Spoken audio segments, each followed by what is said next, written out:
Dear viewers, welcome to today's session. Today we are going to learn the meaning of the word phenomenon. আজ আমরা phenomenon এই শব্দটির অর্থ শিখব, বাক্যে প্রয়োগ করা শিখব, and we also learn different parts of speech.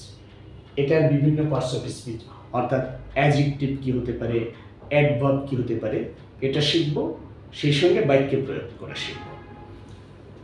এর উচ্চারণটা কিন্তু ফেনোমেনন নয়, phenomenon, phenomenon, and it's a noun, singular noun. এটা হচ্ছে একটি বিশেষ্য এবং একবচন। The English meaning is a remarkable event, a notable or remarkable event, একটি উল্লেখযোগ্য ঘটনা, বেসিক্যালি সামথিং স্পেশাল, গুরুত্বপূর্ণ একটি ঘটনা।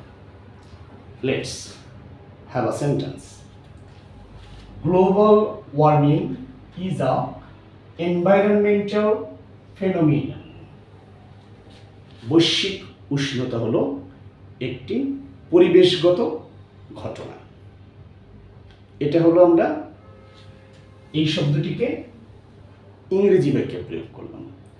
এখন প্রশ্ন হলো এটার সিঙ্গুলার হচ্ছে ফেনোমিনান, তাহলে প্লুরাল কি ফেনোমিনানস হবে?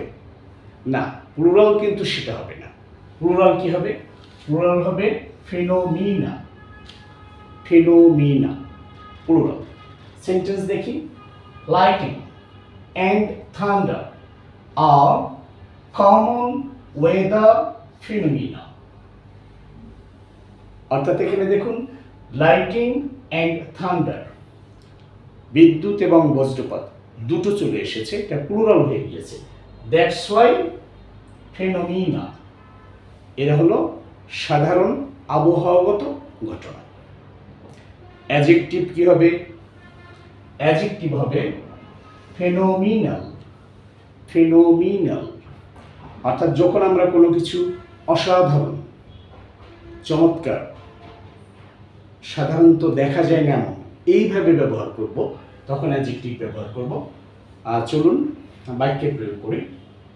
His memory power is phenomenal. His memory power is phenomenal. অর্থাৎ তার স্মৃতিশক্তি অসাধারণ। আমরা যদি অ্যাডভার্ব ইউজ করি তাহলে অ্যাডভার্ব কি হবে?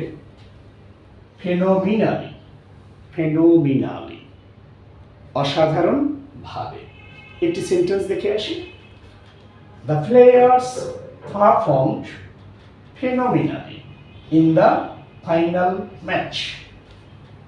খেলোয়াড়েরা চূড়ান্ত খেলায় অসাধারণভাবে খেলেছিল বা তাদের নৈপুণ্য দেখিয়েছিল।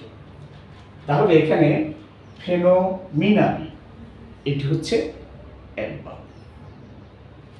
And that's all for today.